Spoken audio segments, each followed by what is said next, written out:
right. So I want to say a big thank you. So thank you so much, Blanca, for joining with me for this small interview. And I want you to tell me a little bit about you. Like, were you born? What was your first language?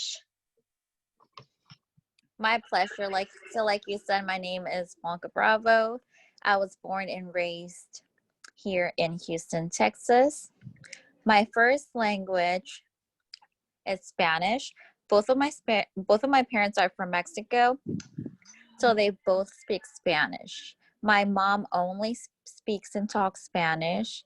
My dad knows a little bit about English, but is not completely fluent. Ah, just like how my parents are. Very similar. All right. So at what age you started to learn English? So I was in bilingual classes up until fifth grade. Mm. So in fifth grade, I started being in a completely um, English class, which was a really hard transition for me just because I was in bilingual classes basically all my elementary years. So Mm. it was a difficult transition for me. All right. That brings you to my next question. So, what were some obstacles you faced while you were transitioning? You know? Some obstacles I faced while transitioning was fitting in, making sure I was able to comprehend what was going on and not being afraid to speak up. I felt Mm. like I was isolated at some times just because I was afraid due to my English. Hmm.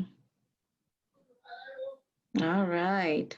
So, how about did you enjoy anything? Like, is there some things that you loved, even though there were like, issues or like obstacles you had to face? Was there like a positive side to it when you were transitioning?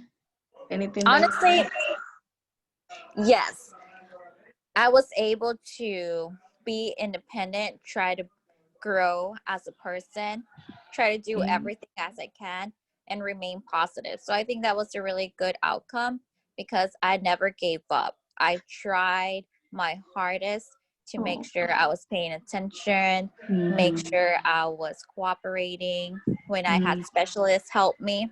Mm. So a good thing is that it helped me better myself in a good way. That's so great to know. How I'm so proud of you, Blanca. Thank you. All right. So, do you remember any strategies the teacher used at the time? Like, you know, so you weren't in like a ELL class, were you? No. Okay. So, um, but do you remember like any strategies in like when the transitioning was happening? Like, I'm sure like the teachers knew that you were coming from a bilingual classroom. So was there Yes. any? Mm-hmm. Go ahead. Yes, that is correct. My teachers did knew. So Mm-hmm. basically, I would get extra help, Mm. and I would also have specialists help me out each day for at least like 30 minutes, Oh, that's which was good. very extremely helpful. Right, right. That's good to know. So my last question: did any of the teachers inspired you in the process?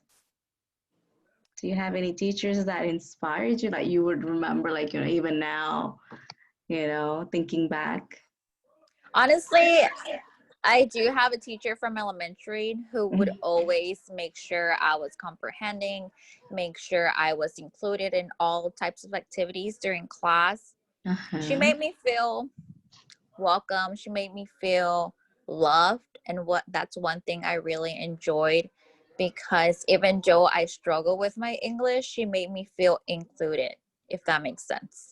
She Right. never Oh, left me she never left me behind just because of my, you know, my right. difficulties that I was Mm-hmm. That is so good to know. I mean, I feel like it's very important, like, each student feels, included in the classroom. And I'm glad you had that opportunity, by other teachers.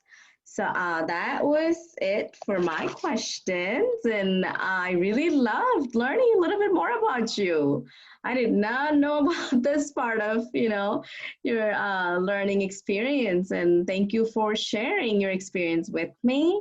And, thank you. Thank you so much, Reshma, for having me. No problem.